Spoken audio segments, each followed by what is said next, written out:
Hi, I'm Felix Kucenas, sometimes known as the Lone Paperman. With all the previous Lone Paperman movies being on the light side and tongue-in-cheek, this one covers a more serious subject matter. The majority of my 67 years has been delivering newspapers in the Metro East part-time since 1953, and then full-time since 1970 to the present, and then maybe 3 more years.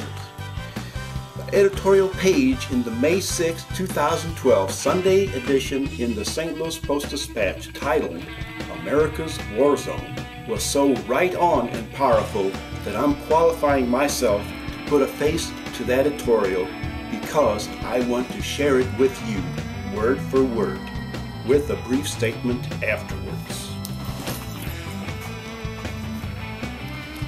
This is the St. Louis Post-Dispatch editorial titled America's War Zone. America's War Zone. Our view, crime and corruption at crisis levels in East St. Louis. Yes sir, there are a lot of yucks in East St. Louis. Last month, Saturday Night Live mined that rich load with a character portraying the city's mayor insisting that it was a hellhole. Would have been funny if it hadn't been close to true. And if 27,000 people weren't being held hostage by violent criminals and political criminals, no matter how bad you think the crime and corruption problem is in East St. Louis, it's probably worse. Stephen R. Whittington, the U.S. Attorney for Southern Illinois, says that East St. Louis and the nearby communities of Allerton, Brooklyn, and Washington Park are America's war zone.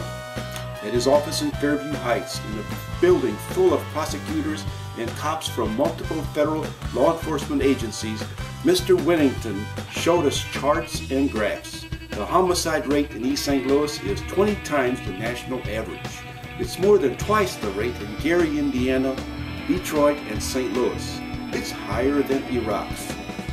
Rates for other crimes are equally outrageous. Crime rates are even worse in and around the city's many federal housing projects and downtown near the nightclubs and liquor stores that the city's real mayor, Alvin Parks, insists on keeping open 23 hours a day. The good people of East St. Louis, the vast majority of them, keep their heads down and pray for a miracle. The political process is hopeless, hijacked long ago by a democratic machine whose chief interest is its own perpetuation. What they need is something like an Arab Spring, said Mr. Whittington, an East St. Louis Spring. Until that day arrives, Mr. Whittington, along with St. Clair County State's Attorney Brendan Kelly, the Illinois State Police, and federal law enforcement agencies are trying to keep a lid on crime and corruption, but they are vastly outnumbered. We can't arrest and prosecute our way out of this, Mr. Whittington said. That doesn't mean they aren't trying. They've got an anti-corruption task force that targets dirty cops and public officials. They've got a violent crime task force that armors up and swoops down like the wrath of God. Arrest one guy and another pops up in his place. The city is awash with guns and drugs. It has been for decades. A hellhole? Yuck it up. Now the Illinois legislature is considering putting the police departments in East St. Louis, Allerton, Brooklyn, and Washington Park under the oversight of a Metro East Police District Commission. The governor would appoint 7 commissioners and the mayors would appoint 7. Mr. Kelly's office, the state police, and the Southern Illinois Law Enforcement Commission each would have an ex officio member. In many ways, East St. Louis already is a ward of the state.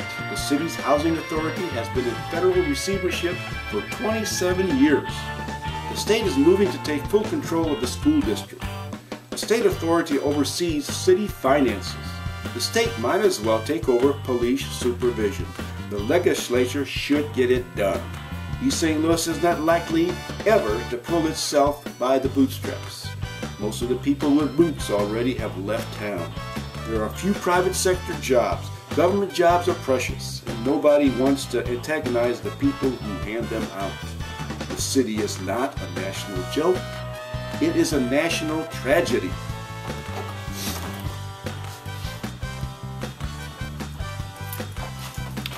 There you have it, dropping the sledgehammer on businesses that provide entertainment, food, gas, beer, liquor, and newspapers is not the answer. Reasonable operating hours are the key, with security a must. A wild Metro East should not be tolerated. The best advice that I can offer to all parties involved is be friendly, my friends.